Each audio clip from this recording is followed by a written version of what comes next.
Very good. Well, good morning.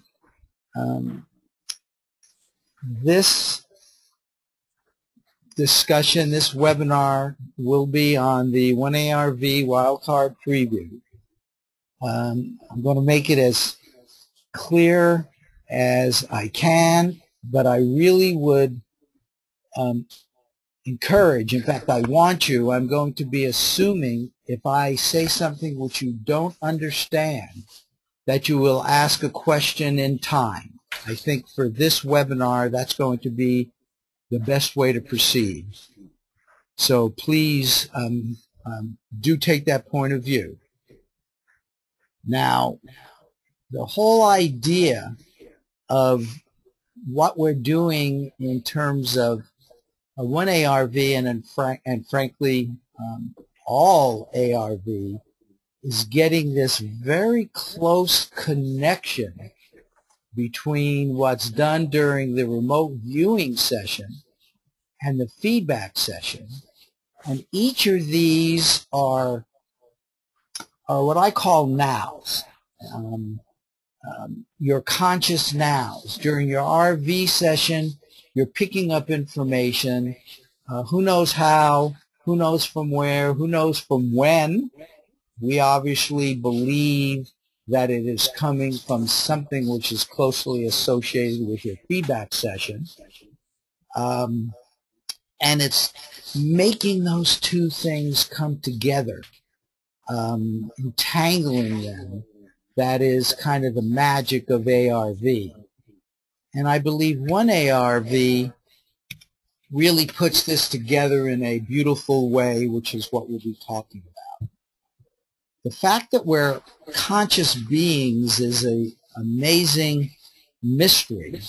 I've come to the conclusion that sort of the best way at looking at things like precognition and other of the kind of ESP class of mysteries that actually occur has an awful lot to do with this idea of subjective experiences. Again, when you're getting this information, it doesn't matter how or why. What matters is that you're aware of it. This remote viewing information is coming into you just like it does ordinarily. It's still your same consciousness, your subjective experience. I want to give you my short list of why I love 1ARV. One of the main reasons is it really helps increase this I think critical aspect of all of life, which is your own personal attention to your own personal consciousness. The whole idea of precognitive remote viewing is just fascinating.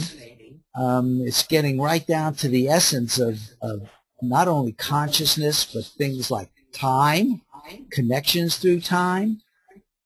And I believe it's getting at the spirit in each of us. It's spiritually meaningful in that while my intellect is an important part of me and I love it, and my ego and what I see as my normal day-to-day self, you know, hey, I like that. That's a big part of me.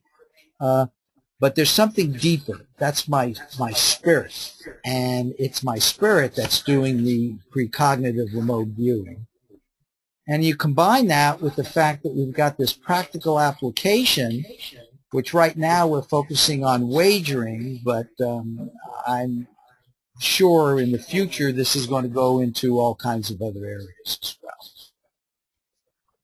And then the wildcard protocol itself has this redundancy feature, which we'll actually be doing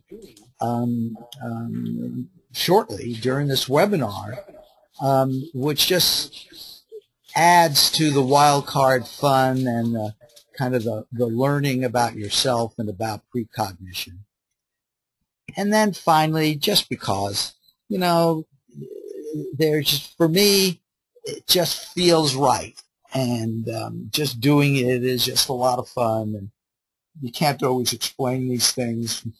For whatever reason, I'm here now doing this and enjoying it, and you guys all managed to get here somehow, and I hope you're enjoying the whole process.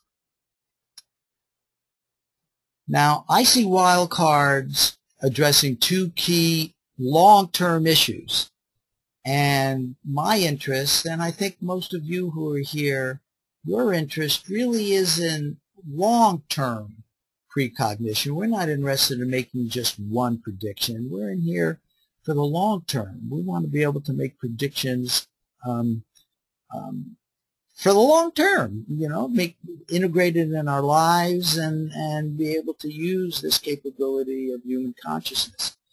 And part of that, and actually a more important part, as I've learned over the years, is to keep it interesting. I think that's very important. You know, I try to keep it interesting, but I'm not a cheerleader. I do think that it's up to each of us to take the responsibility to keep it interesting. And that's both to the conscious mind and the subconscious mind. And that's why it's kind of a personal responsibility, because I don't know what's interesting to you and especially to your subconscious mind. That's your responsibility. And I also think, closely related to this, I think it needs to be important and meaningful to you and to your subconscious mind. Otherwise, both your conscious and subconscious mind are going to want to move on to something else. Now, this basic, we're first going to talk about basic 1ARV before we get to the wildcard preview part. And it's really very simple. Somehow, many people have gotten the idea that it's complicated. But the fact is, it's not. And that's what I'm going to try to show you here. Don't understand it. What we're talking about now is you're not going to understand how it works, why it works. But we know it does, and if you just from the perspective of just doing it, you will see and hope by the end of the webinar agree that really this is quite simple to do, and I think you'll have an appreciation of why it's worth paying attention to and integrating in your life. Okay. So what do we do? We're talking about a binary prediction that we want to make. And let's take a look at this basic protocol in linear time. We've got two sides. So guess what you do? First, we're going to take one coordinate, which is going to be associated with one of the sides of a wager. Let's take this for the application we're using right now, which is wagering. I think you all understand the concept of two sides. We mostly, in wagering sports, like we'll do this a little later, is over and under. So you're given a coordinate, emailed to you. You're going to do a standard remote viewing session on that coordinate where it's going to say describe and sketch your feedback target. And then you get a second one. This is where the redundancy comes in. One coordinate is going to be associated with one side of the wager. The other coordinate is going to be associated with the other side of the wager. Pretty simple, I think, so far, right? Don't you? And then you send your transcripts to the analyst judge.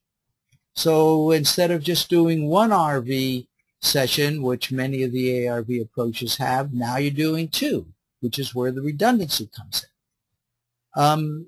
And then there's stuff that the GM, the general manager, the analyst judge does that you simply don't have to worry about. That's another whole discipline, if you will, and hopefully people will be interested in getting involved in that. It's very, very interesting, challenging, personally provides growth for people who do get involved in that. I encourage you to, but that's for another webinar. For now, as a remote viewer, you don't have to worry about that. But it is important to do, and as you'll see with the preview, you're actually going to get a taste of that.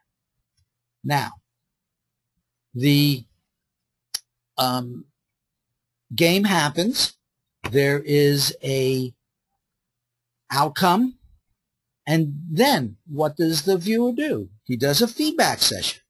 He will then be given, since the outcome is known, the winning side is known, and so the viewers are all given their target and the coordinate associated with their target, so they can do the feedback with their appropriate transcript and look at the feedback photo site. Then, in the basic approach, now you can now pick your own wild card. You know it's associated with the other coordinate. So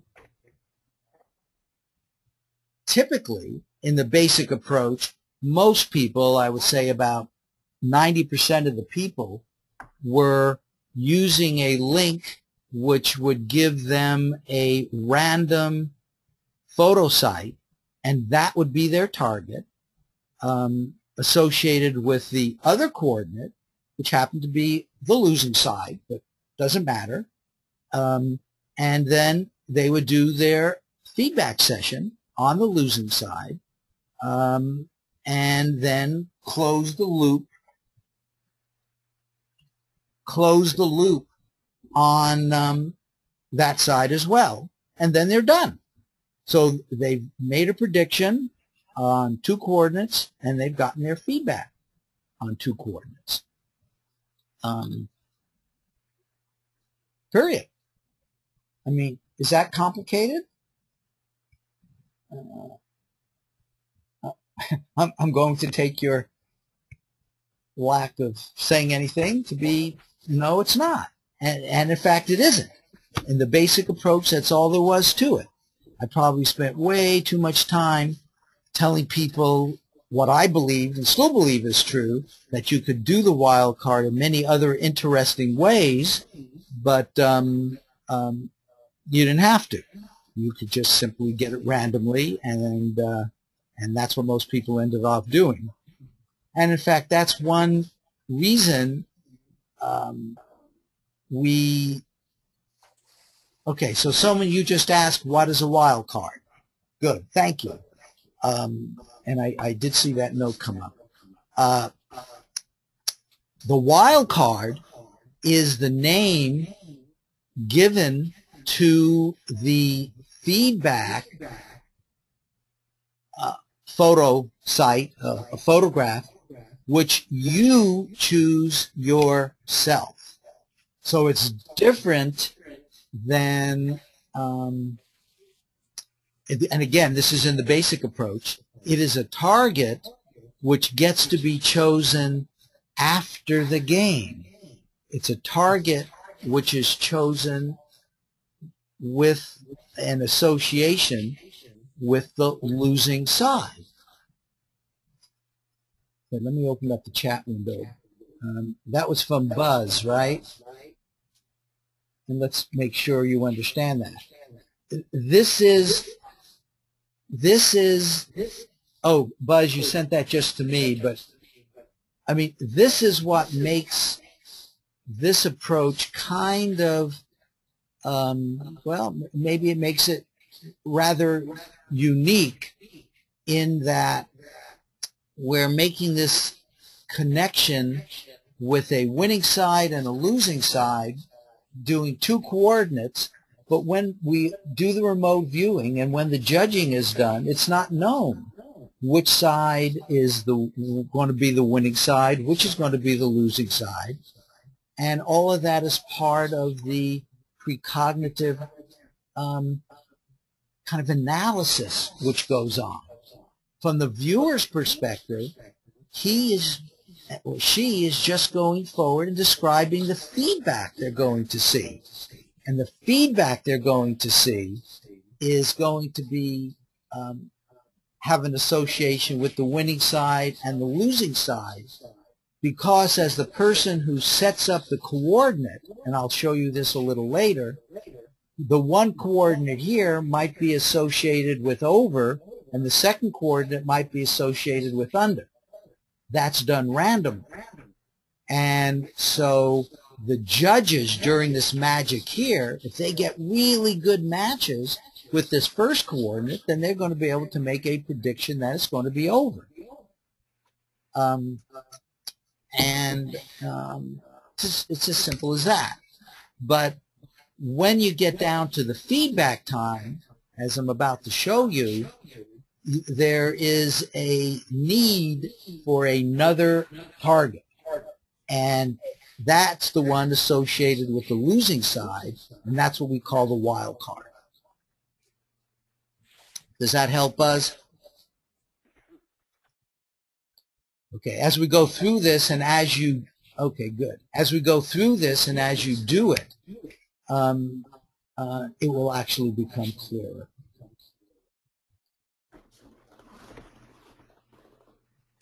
Yes, in this approach, and again, this is the basic approach. As you're going to see, there are many variations on this, but in this basic approach, we wanted the viewer to choose the second target, the target associated with the losing side.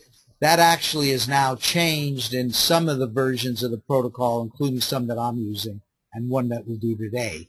But I'm now telling you about the basic protocol.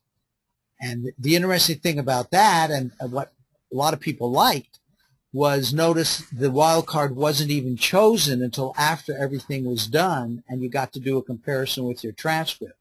So it was kind of in many ways no opportunity for anybody to have any front loading, and that was kind of a fun aspect of it.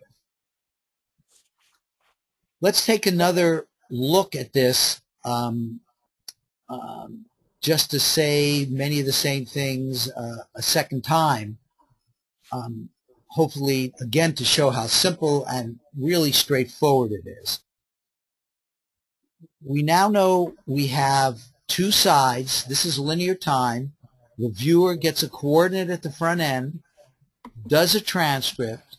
The intention is to describe and sketch the feedback target for the first coordinate. And over here, they're going to get their target. Associated at the very beginning, and this is important to understand because the judges need to know this, coordinate 1 is associated with side 1. Let's just say over.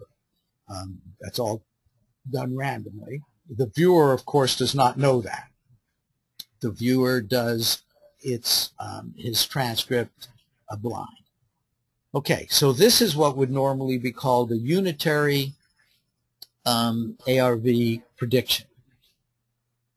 But what we've added in one ARV is the second coordinate with a second transcript, which is going to lead to a second target. I mean, that is the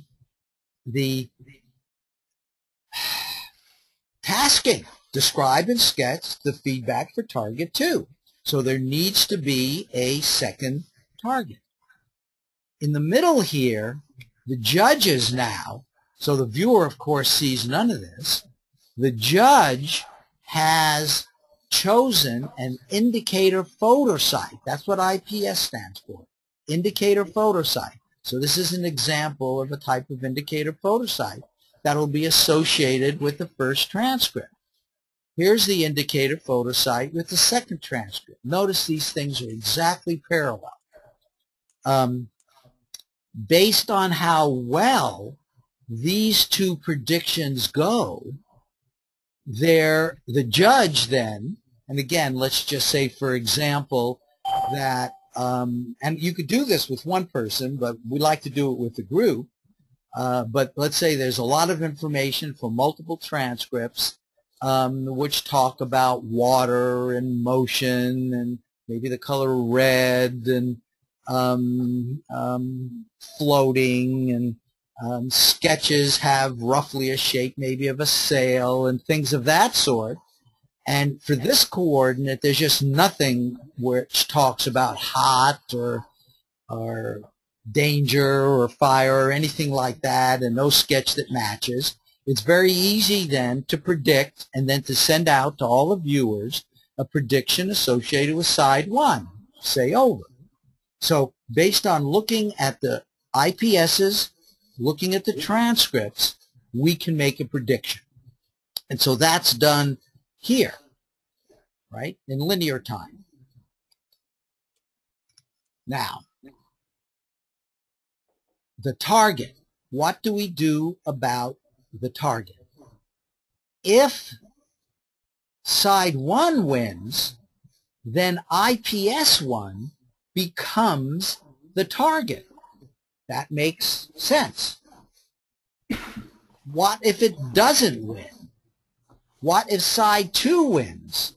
Well, then side 2 is going to be going to have target 2 if side 2 wins, but we don't want to show this to the viewer if, in fact, this side didn't win. So one of these sides gets what we now call a wild card. It shows the need to do a target which is different from the IPSs. I mean, that is the key.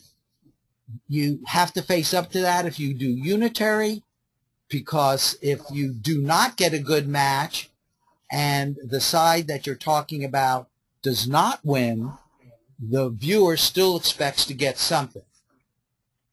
That's the wild card. What do you give him? When do you choose it? All of those are the issues that come up.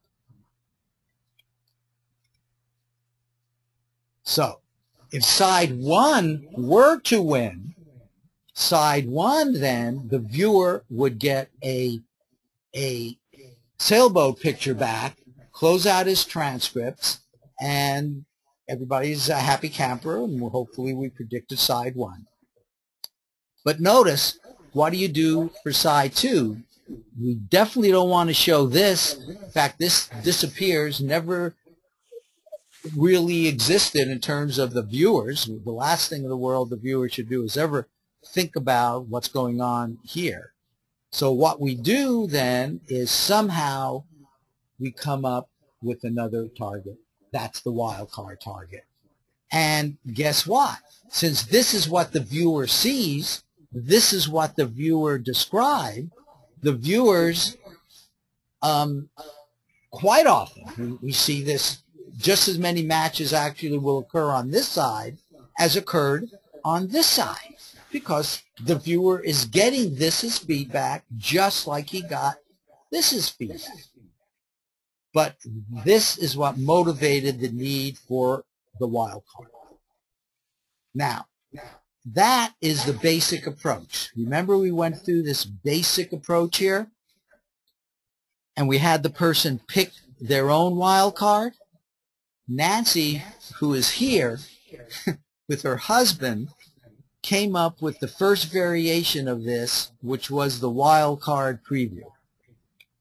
Notice how this cleverly moves from here to here.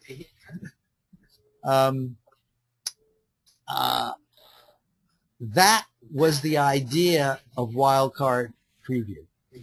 That why wait until the end to introduce this third photo, which you knew you were going to need. You were going to need it because one side was going to be a losing side. Even though I didn't know what it was, I know I'm going to need it. Why not choose it earlier? Why not choose it to this interesting time before the outcome is known? And once you do that with this wildcard preview, the viewer himself now has something which I don't think anybody had ever recognized before that you could do with this precognition work that we're involved in. Namely, the viewer could now take this wildcard photo, which was chosen originally by Sam or Nancy randomly, and the viewer could now compare that picture with one of their two transcripts and say, oh, look at this. I've got a really good match already with transcript 2. Therefore, transcript 2 and its coordinate must be associated with the losing side. Well, guess what? If I know the losing side, I know the winning side. That's wildcard preview.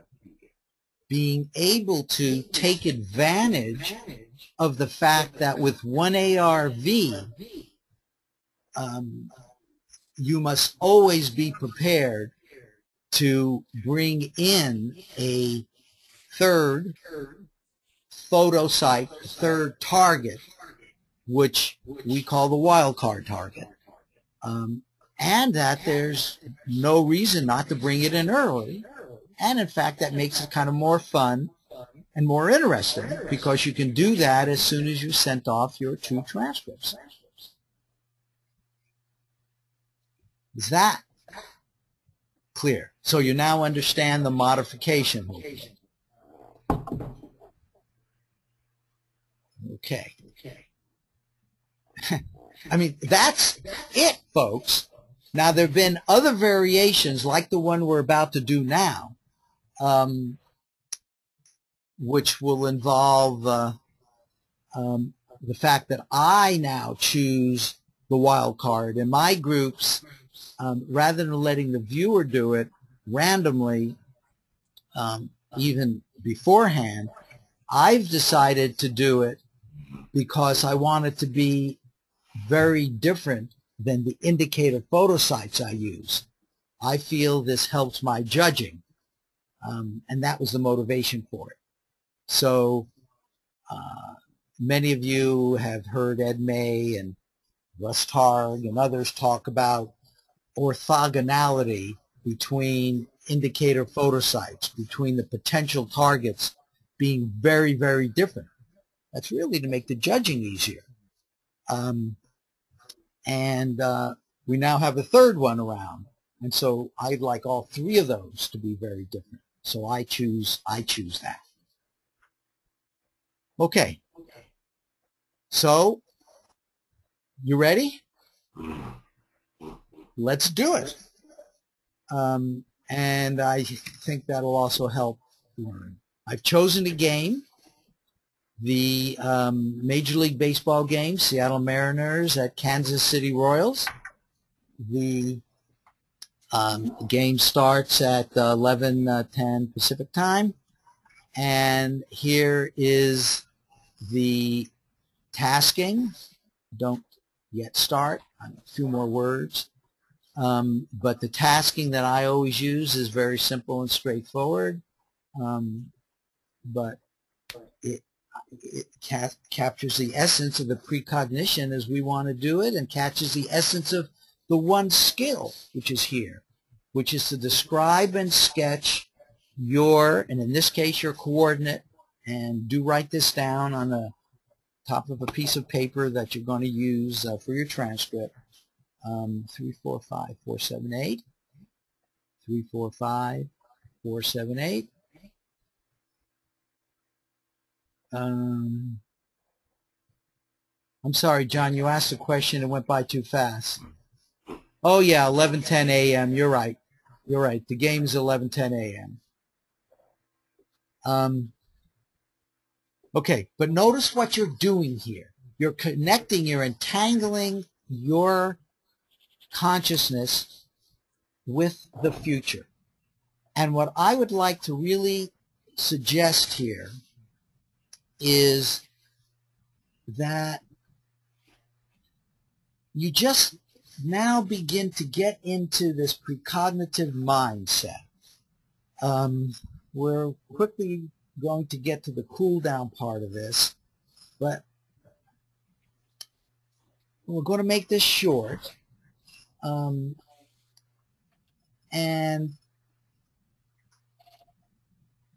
Joe McMonagle was asked, how much psi talent do you really think is a matter of psychology, getting into the right mindset, allowing, accepting it?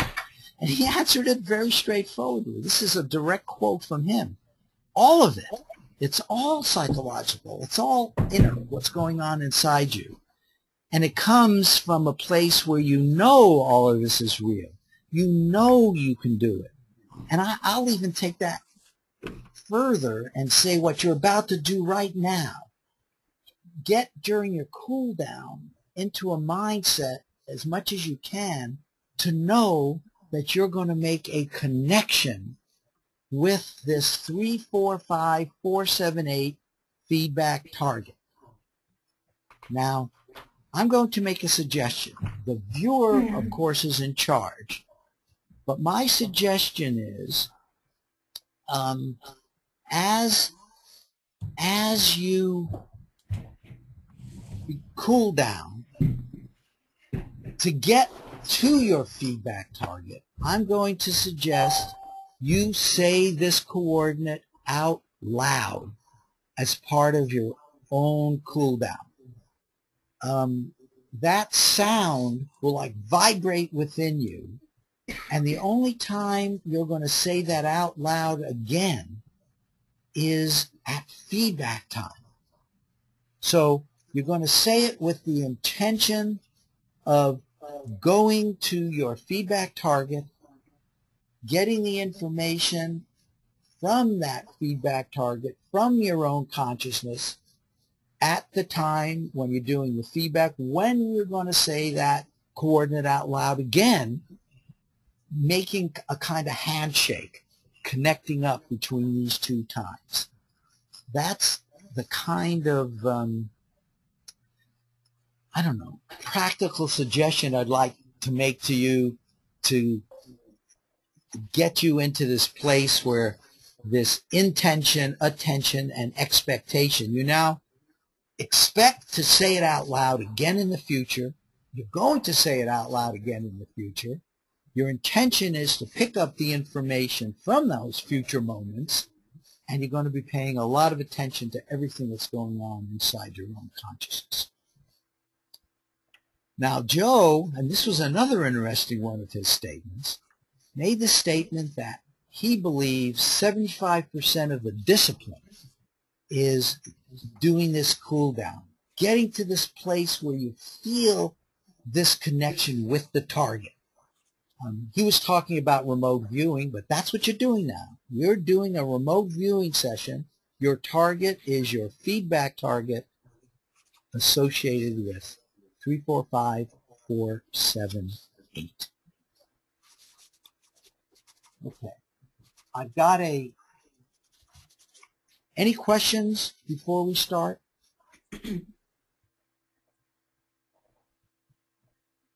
I have a stopwatch here. What I would like to do, my cell phone, let me get to it. What I'm going to do is give you 7 minutes, and I'm expecting you each to do something like a 1-page, maybe 2-page thing after maybe as much as 5 minutes, 4 or 5 minutes of cool down to try to get to that magic spot, saying the coordinate out loud whenever it feels right to you. Do your session, and I will give you 1 minute notice at 6 minutes, and then you'll wrap it up at 7 minutes. We'll talk a little more. We'll do a second coordinate. And then we will actually look at the wild card, and we're going to go through the whole process and make a prediction. So that's the plan. Are there any questions, comments? looks like you're all ready to go. Okay. Begin now.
Okay, 1 minute. 1 minute left. Muted.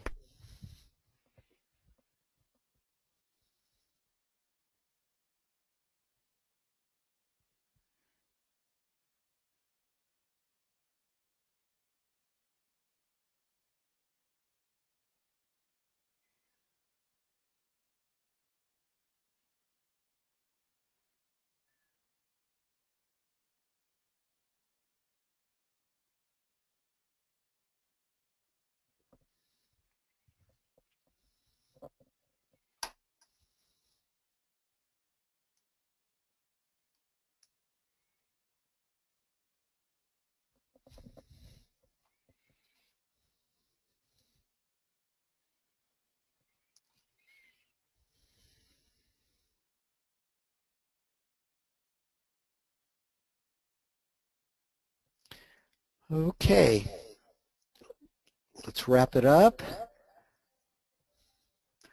And I'm getting an echo, so let me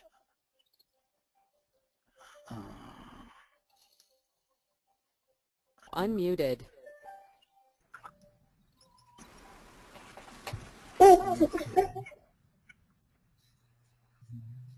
Muted. Unmuted. Okay. I am still getting an echo. Are you guys getting an echo? Let's see.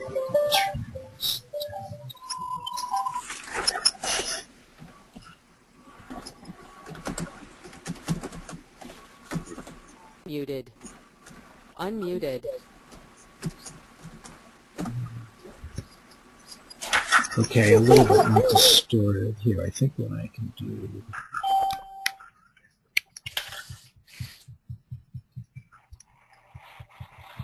Okay, that hopefully is better. Let's go on here. And I'll switch to my main machine. So what we're seeing here now is the reality, hopefully, of the point of view that it's a point sort of memory that only works backwards if we line. That comes from Alice in Wonderland. And the right brain gets that. The intellect just doesn't understand it. And of course, one of the reasons for cool down and a lot of the other work we do is to get the intellect out of the way.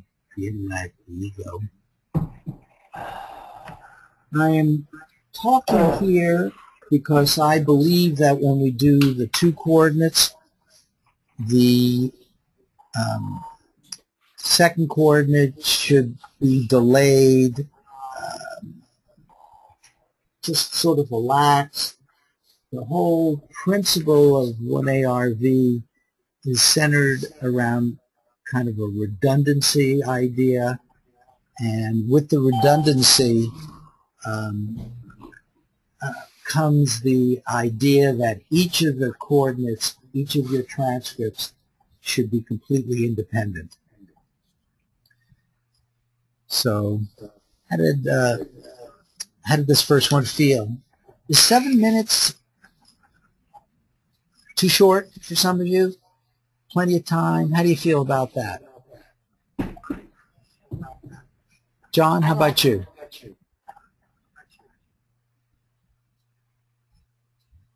Yeah, it's too short, but this is a webinar, so you have to keep it short. But I did a regular three-page session, but it felt rushed.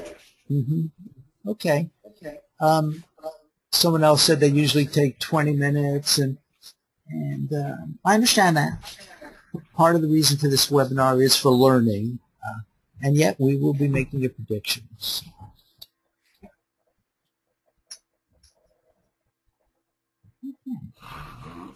So we can do a second one. I would normally recommend taking more than the 5 minutes maybe that we took here. I would think the viewer is truly in charge, And as long as you feel like you're about to start an independent session with a new coordinate, this is another good reason for saying out loud. It sets the intention. I'm now doing a new transcript with a new coordinate. So this is going to be the second coordinate. Get out some new paper. 749, 465. You know, once someone said to me, how come everybody's doing the same coordinate? That bothers me somehow. And it certainly doesn't bother me, and I don't think it should bother you. But the idea of saying the coordinate out loud adds another feature, because while it's the same number, as soon as it's said by an individual person, it's said in a unique way. No two voices are the same. The sound vibrates through your body in a way which is unique to you, your genes, and saying it again at feedback time acts as a kind of a beacon. It makes it easier for you to find that time in session.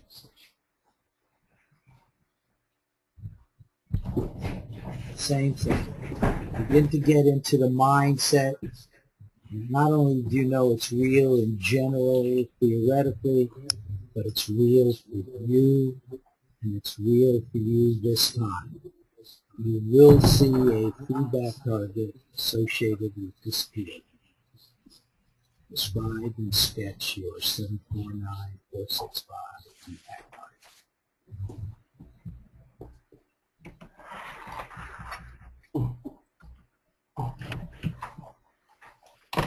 Okay, I'm going to my stopwatch. 7 minutes will begin now.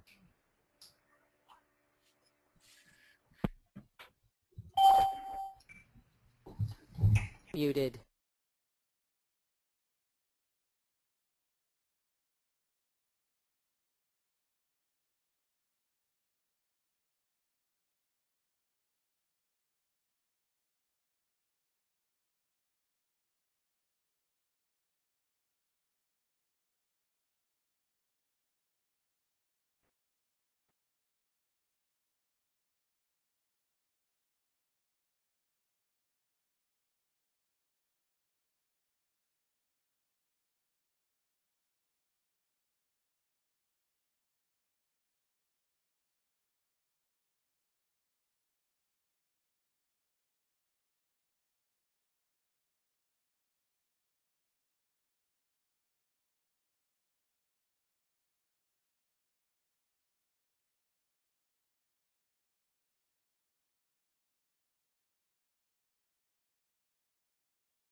Unmuted.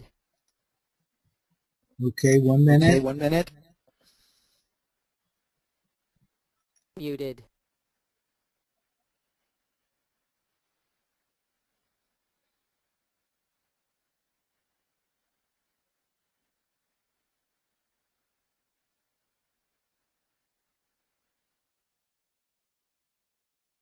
Unmuted. Muted.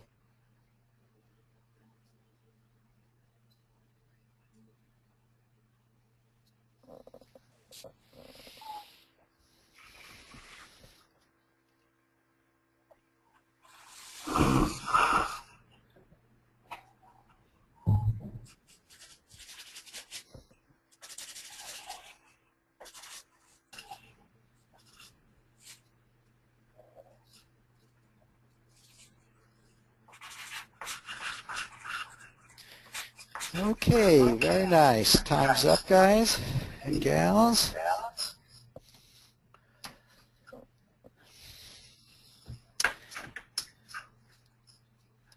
Okay, we're about to actually do the wild card now, but I would just like to make a few comments. Some of you have seen this before, but the mindset of both the remote viewers and the analyst judge, in my opinion, is critical to everything we're doing. And while we do things in a group, and that's important. I mean, we're civilization, we're humanity. It's important to do things in a group, and I believe that adds energy to each of us as individuals. It's also true, in my opinion, that each of us has our own personal journey, and it's your own consciousness that's fundamental here. And that's why paying attention to whatever it is your sub provides and learning from it. Each time you do a session, I think you get deeper. You have an opportunity to learn more about yourself, more about precognition, more about consciousness, more about your spirit. And while there are teachers out there that get us started, that's all they can do. Ultimately, this is about self-actualization, self-realization. The gurus, I just love this one, and that's why I keep showing it. But it's just so right on. Other people can only tell you so much. Now, we're about to do the wild card preview. I am about to show you the wild card that I chose, which is the feedback for the losing side of the baseball game. Now, the specific one that we chose, we don't know what that is yet. The game is not going to occur for another couple of hours. It's not even going to start. So what your job is going to be to do right now, and I really want you to kind of get this, because I think it's so cool, is that right now you will be able to take the target I'm about to show you and rank it against the SRI confidence ranking system. Rustar was part of that, but we're now giving SRI the credit. And this is 0 to 7, the two key numbers, and I will try to get this stuff and the picture at the same time. But the key number is when you get to this 3.5 is wagerable. 3, you're saying, yeah, I think there's some psychic stuff. 4, I feel real comfortable because I have several matchable elements. And yeah, there's some incorrect elements. But at 3, I'm right on the border. 4, I feel comfortable. But 3.5, I am, I'm not as comfortable as 4, but I am willing to bet money on it. That's how I feel about it. Then 5 is unambiguous, unique, matchable elements. this is the place where if you give me a 5, you give yourself a 5, you're going to be able to point to something that you believe is unambiguous, unique, matchable element comparison between your transcript and the target. Or these matches are just so good there's no way it's going to be chance. Or, yeah, maybe there's a 1%, but, you know, it really feels really strong. And then 6 and 7, you get into AOL kind of stuff. And less stuff, which 7 is like spot on, essentially no incorrect data. Okay. 1 ARV wildcard. Now remember, you're going to be making a prediction about what I'm about to show you. It turns out it's right under here. I'm going to end off just simply removing it, and you will see what I chose. Once we know the coordinate associated with the losing side, it's obvious I know what the winning side is, right? So, you know, the only way I can remove this is going here. I'm about to remove this. I'm going to delete it. Oh, what did I do? Wait, I don't want to delete the whole thing.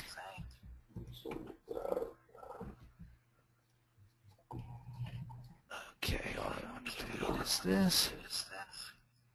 Okay. Now what I'd like you each to do is you each have my email address, right? I'll just put it in here to make it easy.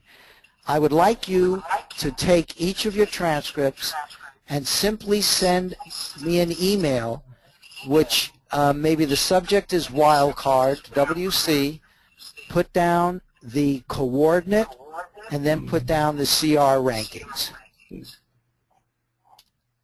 And then I don't want you to do it in the chat box because I don't want anybody else, you know, I want all this to be independent. And then when I get them all, when I get them all,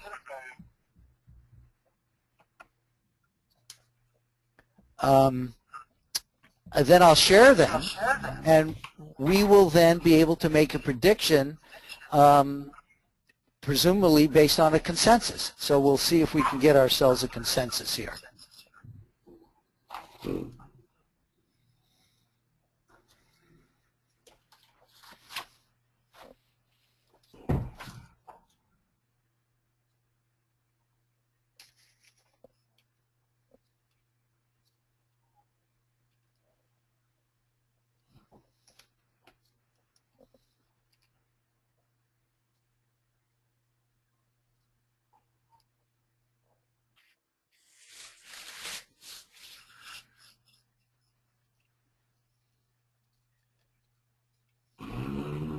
You all feel comfortable with the confidence ranking system? I think I can get them both on, maybe.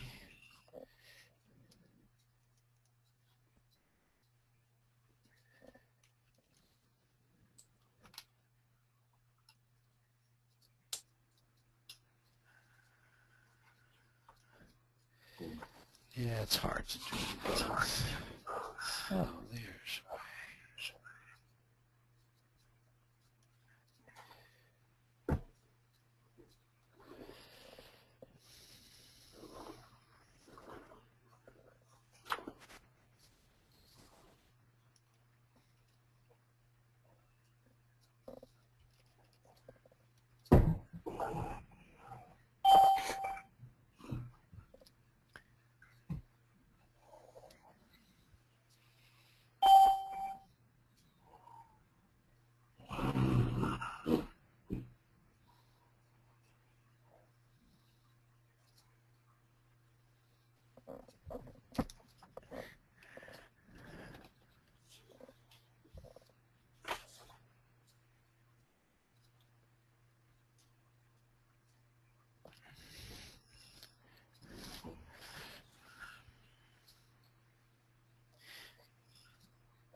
Okay, good. They're coming in. Need more.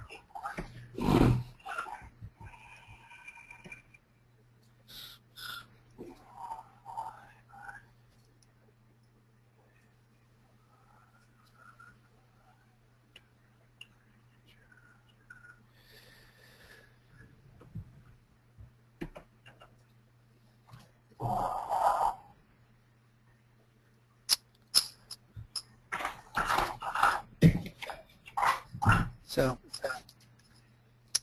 in spite of you being remote viewing now primarily, the value to you as remote viewers in doing this judging, I think, is absolutely tremendous, and one of the other real pluses in the 1ARV protocol, because you now have a real sense, A, of what the judges go through, the kind of information which they need to look at in terms of both the transcripts versus the indicator photo sites for the winning side, which is what they do,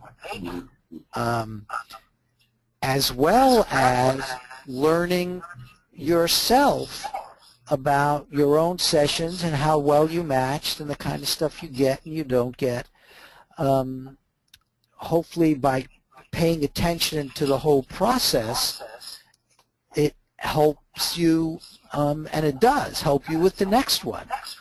And getting to see one direct example, I believe, is quite valuable. And in fact, for the webinar, this webinar, I'm going to actually have you self-judge against the indicator photo sites. And that's unusual. That is not part of the 1ARV protocol, but I just don't have time to judge them all myself. It's a holiday. I'm going off. Plus, I think it'll be good practice for you to do it. So what we will do next, I'm still waiting for a few more emails to come in.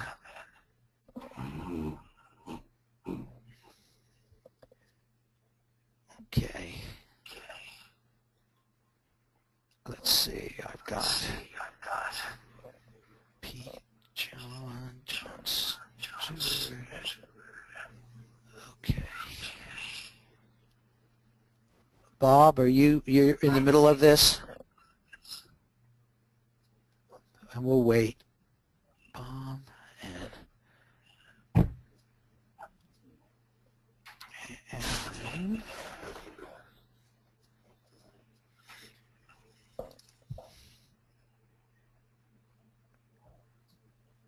okay, very good, Bob. And Alan and Brownwood. Oh no, I've got Brownwood. Okay, so just Alan. And let me refresh.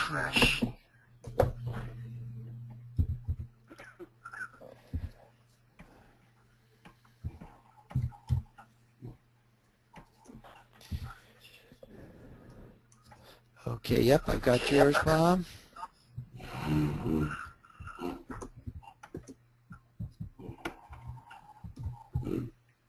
Did you only judge against one of them, Bob? Or is the other one so much lower that you didn't want to use it, or what? You gave me a judgment for just one of them. I'm just wondering, was there some reason for that?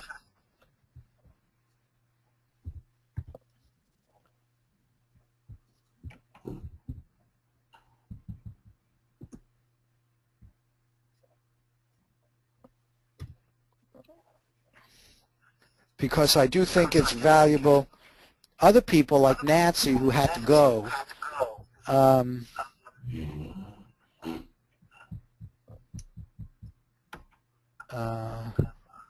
wait, that was in the chat box.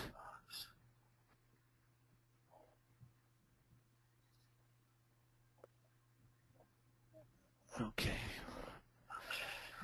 You gave her 4. 9 was a 1. Okay. The other was lower. Okay, I'm going to give the other a 1. And I'll give you 3, 4, 5. Was a 2.5. Okay.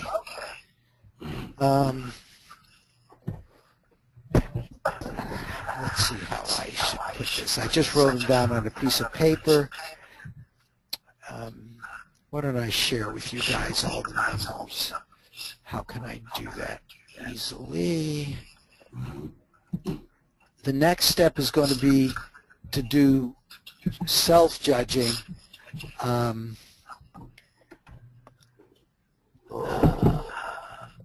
So why don't we do that? And while you guys are self-judging this one, I'm going to start a spreadsheet and I'll organize things so we can then look at all the numbers to make a final judgment, which is what the judges ultimately do. They get the wildcard preview CRs just like you did now. And each of you will have the ability to know when the prediction comes out whether you predicted up or down. Because I say via email as a judge when I give the final prediction which coordinate is associated with up and which is associated with down. So, you know, in the chat box, Bob put that he did a 4 for 3, 4, 5, 4, 7, 8. So he would know that that's associated with either up or down. I don't even have it memorized, but you will know eventually. So notice at this point in time, a prediction has been made by him, independent of anything else. And that is a rather special kind of circumstance, which we just don't have in any other kind of protocol. So based on his own judging, he would be in a position, and he is in a position, in fact, I'm looking it up now. Remember, I restarted my computer, so I don't have this up yet. He's in a position to know whether that coordinate is associated with up or down, and then he would be able to wager based on just his own if he chose to. Okay, let me now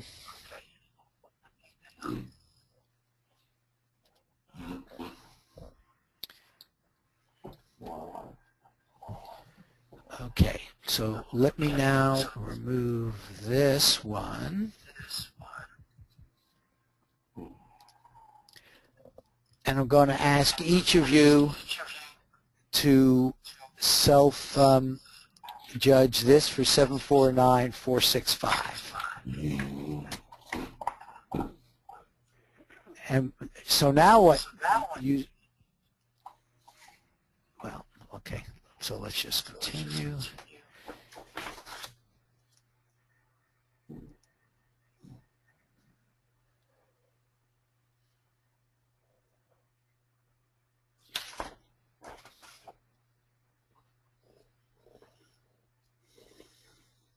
The reason I don't tell the association, by the way, of the coordinate with over and under before the judging is done is I don't want that to influence the judging subconsciously. You might think, oh, gee, this is going to be a real blowout game, and that might influence, you know, your judging or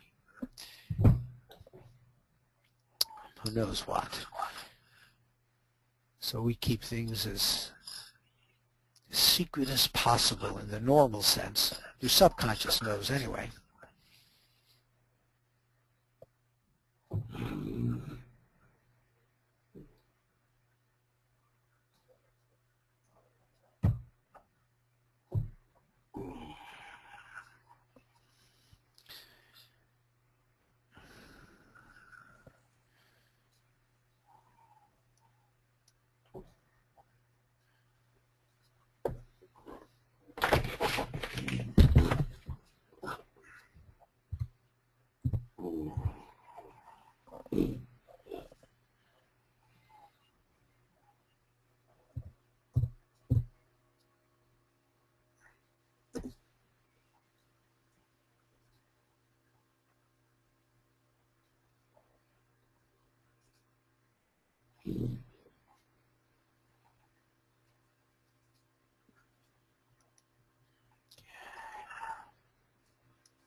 Okay.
Hello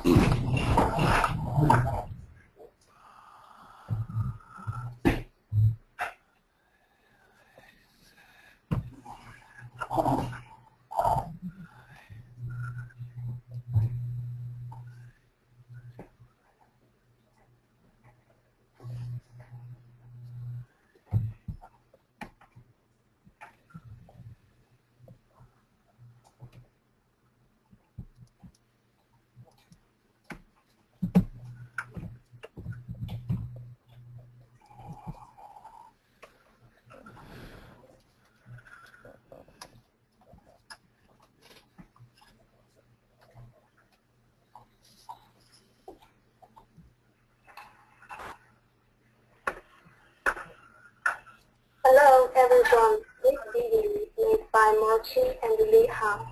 Today we're going to talk about logical vertebra. The logical vertebra model describes interactions between two spaces in an equal picture.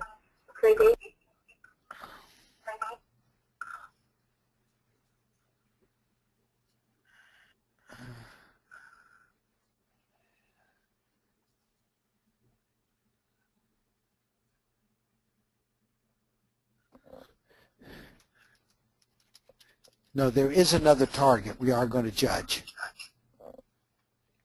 So, yes, John, we will be doing the other target as well, which is what the judge has to do because there are two IPSs. Yes, and do email me, again, just so we don't do front loading. So I think that makes sense.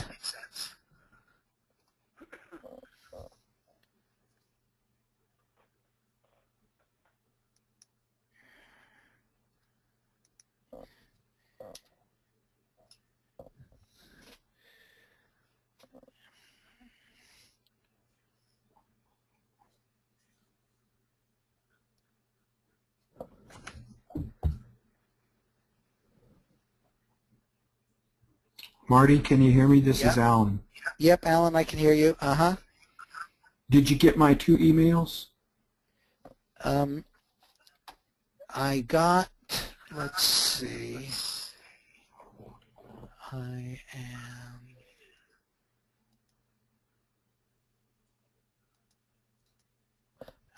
mean, the main thing I have,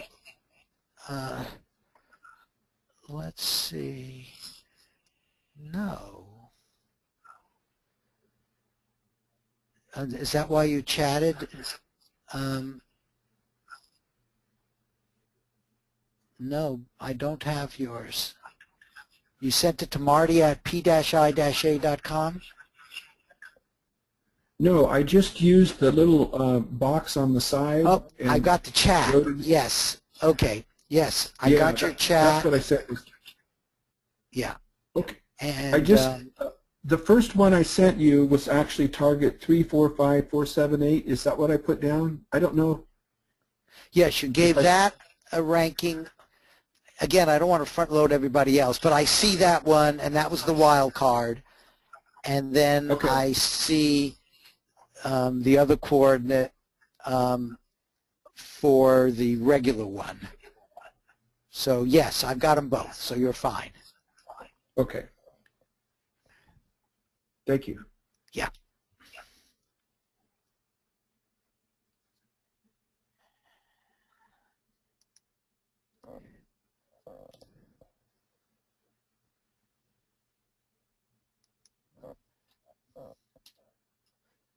Okay.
Okay,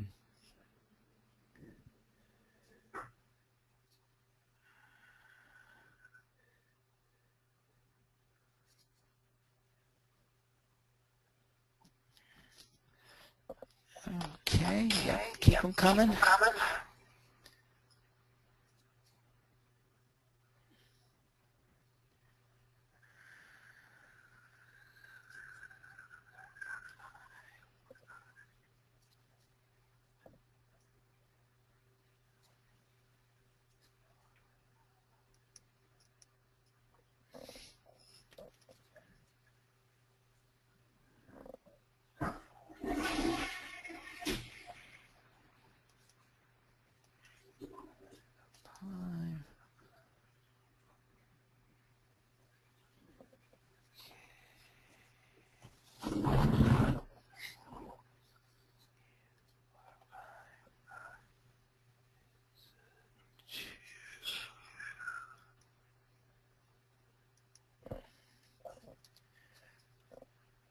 Okay, just in the interest of time. Okay, so you've been looking at this one.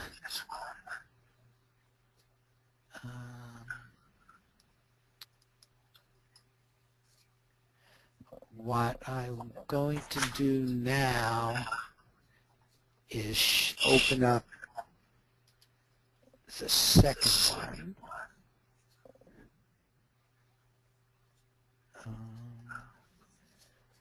Which we'll do here.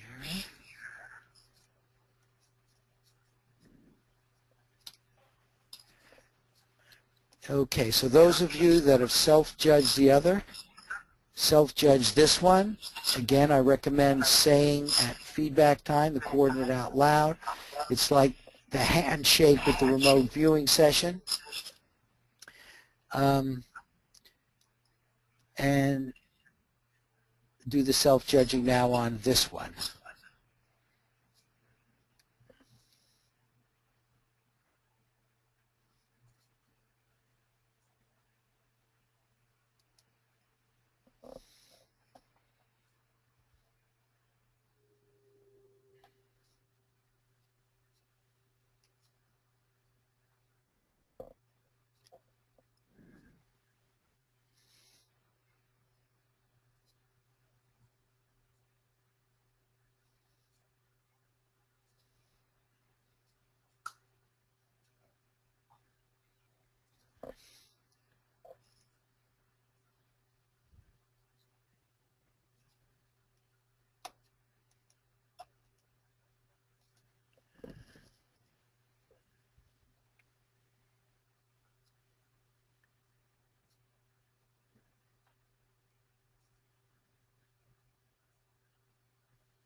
Marty, this is Alan again. Hi, Alan.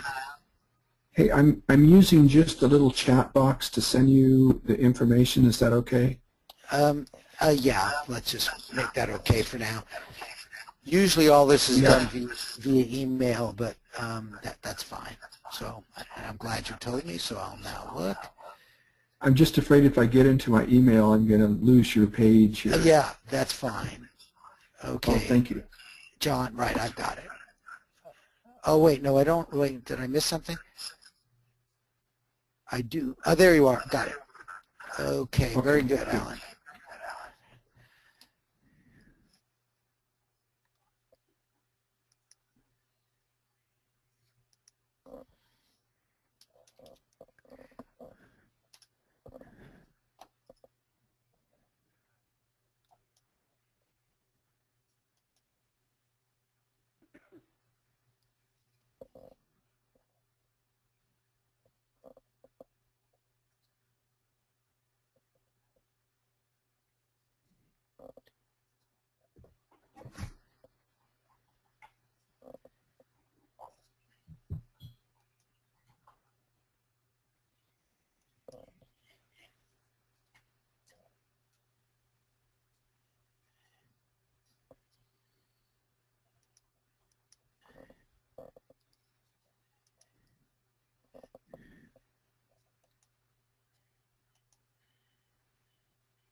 Okay.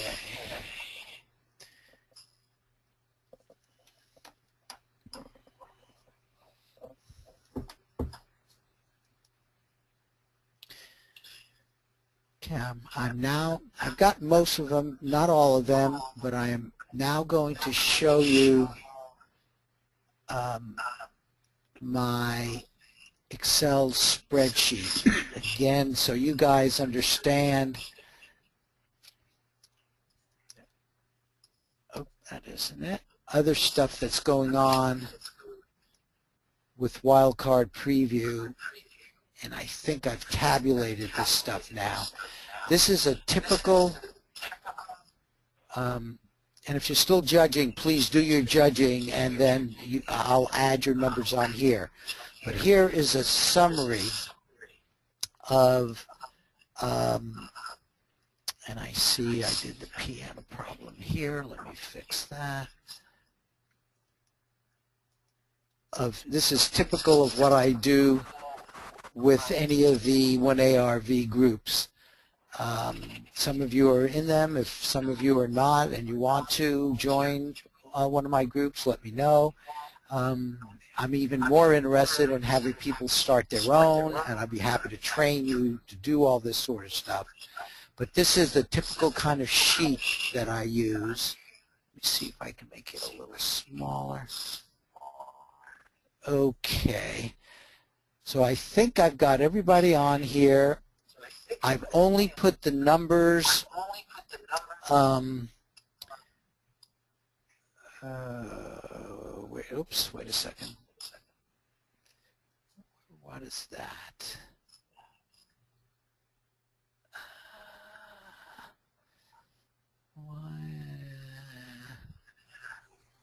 That's somehow, okay. And Bob, if now you're all seeing your numbers, let me explain what they are.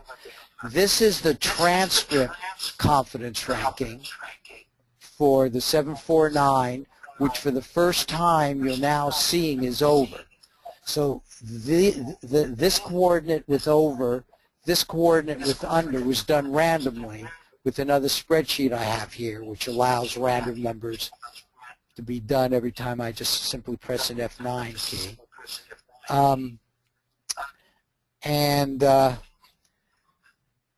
Okay, so for the first time you're seeing that.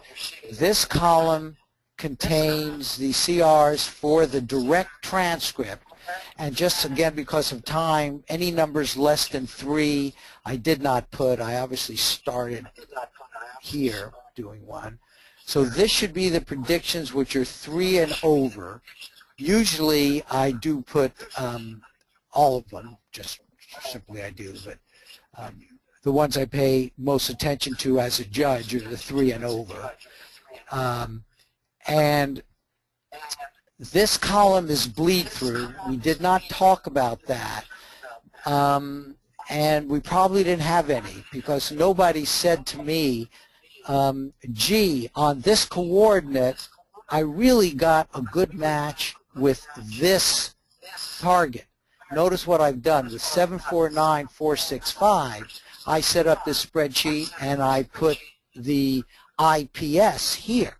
So we're still seeing the IPS here, the IPS here. I will make one or the other of these very small depending on which is the losing side. And you can see I have the wild card here. So this is the way I organize myself to try to gather all the information. The wild card preview CRs are indicated here, the ones which are over 5. However, and this is important, on this side, I put the numbers associated with this coordinate because they are supportive of this one. So Russ, I don't know if is that supposed to be a 4.5? Probably. I think you gave that a 4.5. That was a typing error. But you guys should check your numbers here. And Alan, 345, 3.5, 345. Yeah. So you can see, for example, in the chat boxes where Alan put his, there's a 3.5.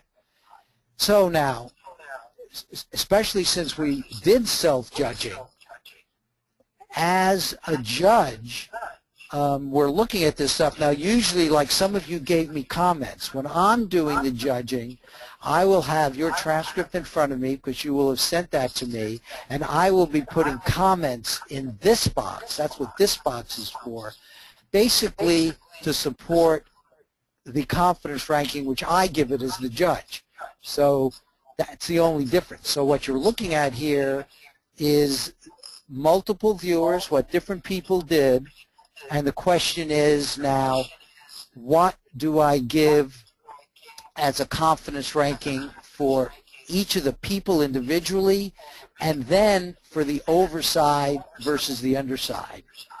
So just looking at this, and I tend, I don't know, when I look at the transcripts, I get a feeling for this, but for now, let's put the max.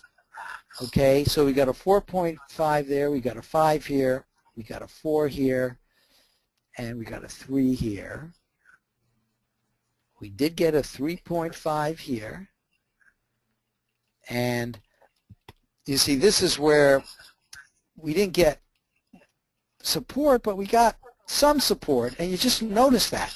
Notice in principle, something like this is exactly what you would like to see. Even this and this, because notice the person was able to get the wild card, which was supportive of the winning side. So these are very supportive. This 5, which of course is terrific when they got a 5, was not supportive with the wild card. So that's not quite as strong in terms of supporting the over. So that's sort of the good news. The bad news is we have some people who are supportive of under reasonably strong. This is strong support. And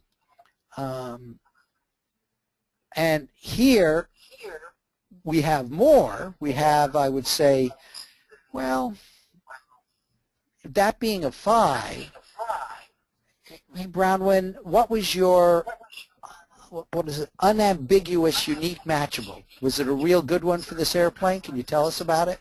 I didn't focus in on the airplane. I detected the horizon perfectly, and then the shape of the aircraft carrier shape came right across the horizon as a chopped off pyramid. Interesting. Yeah. Okay. It was striking. I was like, holy crap, I did that. This is where it's nice if we could all be in the same room, you know. We could also look at it and go, oh my gosh. And how about you, John? What was your 5? What was it that was so striking to you against this one? The wild card really gave me an impression of a what I thought was the Lincoln Memorial. It was large, it was white, it was definitely a structure. Definitely had a sense of at least 2 individuals, both male, walking up stairs, which now appear to be railroad tracks. That definitely was a strong sense that there's a touristy type of event. Well, I guess in some perverse way this is touristy, this major crash and collision. Did you say something about Lincoln Memorial? It gave me the impression that that could have been the Lincoln Memorial, which is Washington, D.C., correct? Right. You didn't choose your own wild card, did you, or did you? I mean, no, this was the wild card. I guess I'm just missing the connection. I'm just trying to understand. I'm missing the connection with Lincoln Memorial. Oh, because it's Metrolink. I see. I see. Okay, I got it now. I didn't understand the connection with Lincoln Memorial until I focused on the Metrolink. Okay, interesting. Interesting. Okay, so now as judges, what do? My normal approach is to say, okay, if I were just looking, you know, I do a lot of this stuff as independently as possible, but then I think of all the transcripts together, and when I do this, sometimes I'll actually even put multiple transcripts together to try to come up with the final CR here. But when I look at all of these, I don't know. I have a number in my mind. It's almost like I'd like you guys to force yourself to put a number. What would you put for the total confidence ranking for over here? Type it in the chat box. Don't look, just type it in the chat box, each of you. Go ahead, put a number in the chat box. Let's see what you do.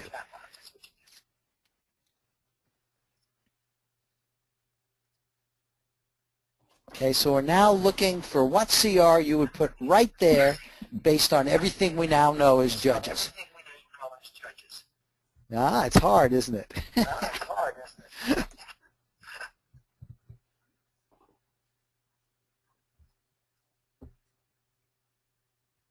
Okay, go ahead, a few more of you.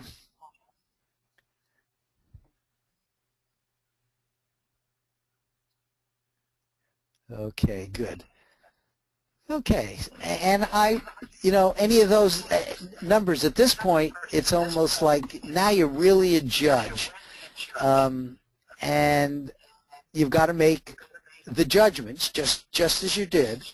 It looks to me like a consensus somewhere around 4.5 is reasonable. I'm going to put that down for there. Again, in terms of the final prediction, there's always one judge, the head guy, that has to make it, and that's me. Now what about for this one?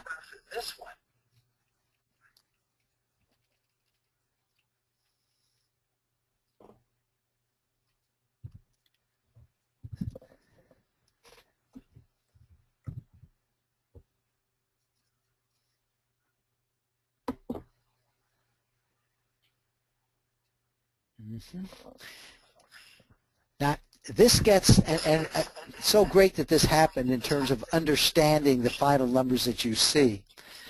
You know, if you look at this side, and I see some of you saying, let's go with the 3.5 or the 3 or the 4, and say, well, maybe this was chance, which, you know, can happen. What I typically do is, understanding all those things, what I would typically do for something like this is put a number which might be like a, let's say a 4. And I'll put it in this column, because now what matters is what I put up here, because this is going to be what I report. And that could potentially be different than that. But notice, even if I were to make that a 3.5, they would only be one number apart. And now comes the final judgment.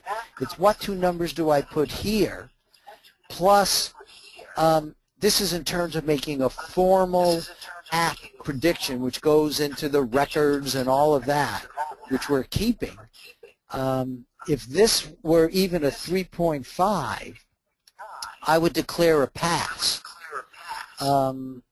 But see, I would have the opportunity, if I felt very strongly, you know, you're now seeing sort of the mind stuff that goes on in my mind. If I wanted to make that a 5, and some of you did that, if I felt this 5, and remember, I would have gotten a chance to see the transcript, I could do that, and then this would be a group prediction of over. I'm not going to do that here, and that would be a rare case. That would be a rare case in this number. But I think here, so much comes down to this 5, but even here, see, there's a 3.5. So I think I would probably do something like that for the record, and then this would become a pass. So give me some comments. What do you guys think? If I were to make this a 3, and I just noticed that Bob suggested a 3 here, then I would actually go for over. But I'm going to pass. I just don't feel comfortable doing anything like that. I can't ignore these scores. So I don't feel we have a strong enough consensus. I would make that a 4. Tell me how you guys feel about that. John, how would you have done this? Yeah, I was going to ask you, Marty. Well, I would want to see all the sessions, and including all the scores, and then, of course, the ultimate aim is to have statistics so we can weight the different viewers. We're not at that point yet. So in this, I agree with you that it's a pass. Just even before you tallied it all up, it looked like a pass to me. But I wonder how much you do weigh the sessions that are under 3 in terms of, like, if there's a whole bunch of them that are under 3, but there's 1 or 2 that have a remarkable hits. How do you weigh that in your intuition? I tend to do pretty much what I did here, unless there are 0 or 1s. I do pay attention to 0 or 1s. In other words, if these here, the ones that were not put in, had been a lot of 0s or 1s, so not just the 2s, that actually would be supportive of this side. But that's rare. You know, that's rare. But I have seen cases where I have done that. But I don't see much difference between, at least remember, I'm the judge. When I judge something as a 2 or a 2.5 or a 1.5 in that range, I just tend to ignore it in terms of choosing, finding the most powerful side. So what I like is to have a lot of those without any 3.5s or 5s. So that's the ideal situation. Where I really struggle is, let's say these were not 3.5s and this was a 5. Then I struggle. I really can't wait until I have enough data to know whether I should pass. I often, if this side is very strong, will go with it if I have supporting data here and one strong one on the other side. But that's the judge's judgment, and as time goes on, we're going to get more and more data, which is going to permit us to make a more rational judgment. But as anybody who's been a judge will tell you, no matter how hard you try, at least at this point, nobody's been able to find a pure rational approach. There always seems to be this intuitive aspect to the judging. At least that's been my experience. Right. That supports the viewpoint that, and I found it in my own experience for sure, is that a fair amount of the data does not match up with the target, but there are gems that do, and so it's like the cream rises to the top, and the AJ is looking at the cream here for the most part, reflecting the view that there's the vast matrix, there's filters or whatever, we only get certain good data. We get a lot of data that doesn't seem that accurate. And Alexis isn't here, but he's just issued a report on his latest studies of dung beetle, which are quite interesting in this regard too. Don't have time to get into that here, I guess. But. Can you give me the bottom line conclusion while I'm going to Bookmaker? What Alexis says? Yeah, just is there a bottom line? Well, I'll read it. That's read it, yeah. Okay, I'll read it. Okay, so what I'm doing now is we've agreed it's a pass, but in any case, I need to find what the line is because I always report that via email. So I don't even remember what the game is. What is it? The Seattle Mariners and Kansas City.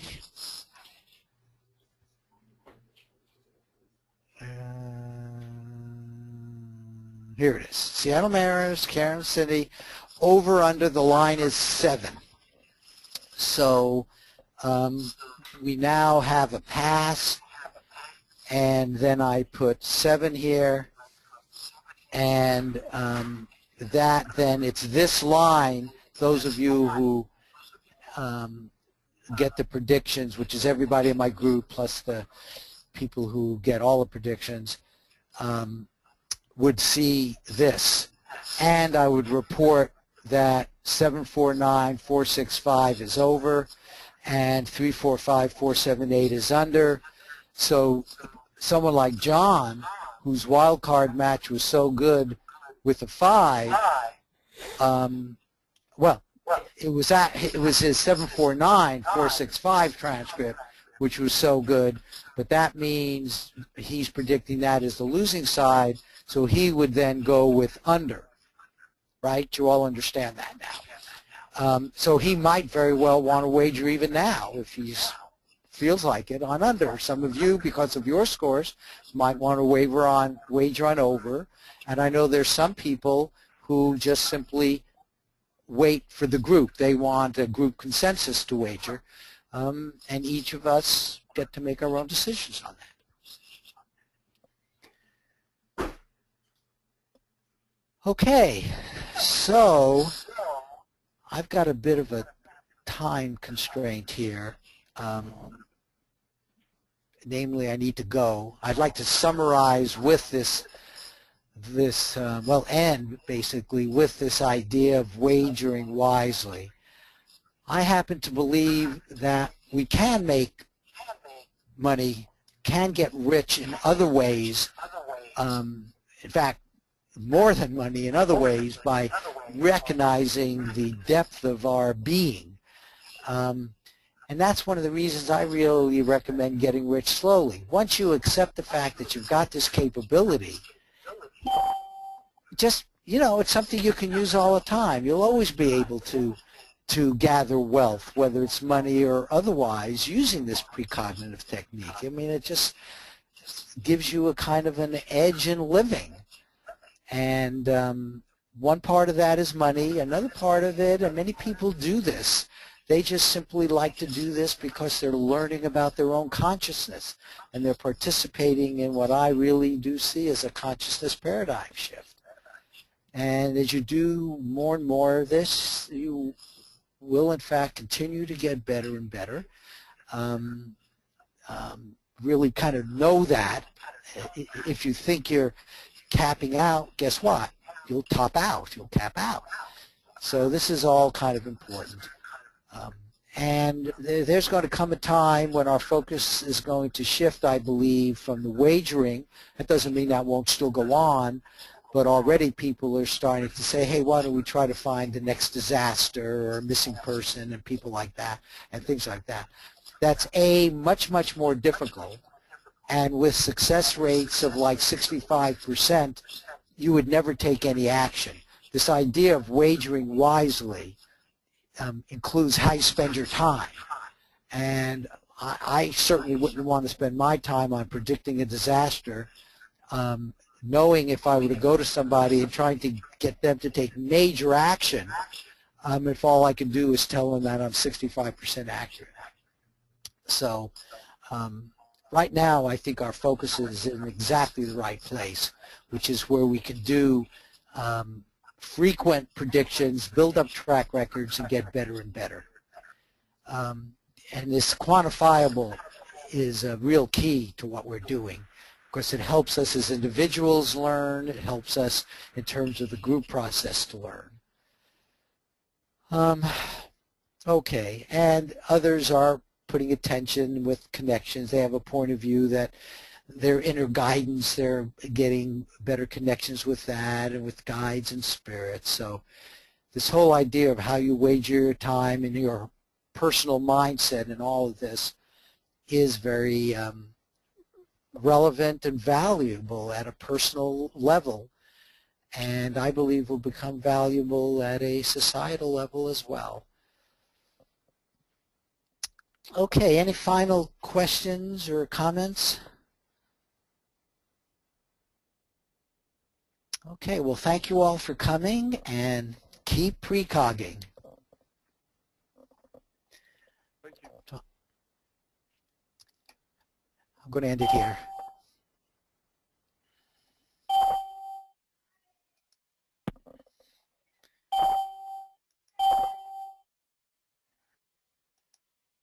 The organizer has ended the session.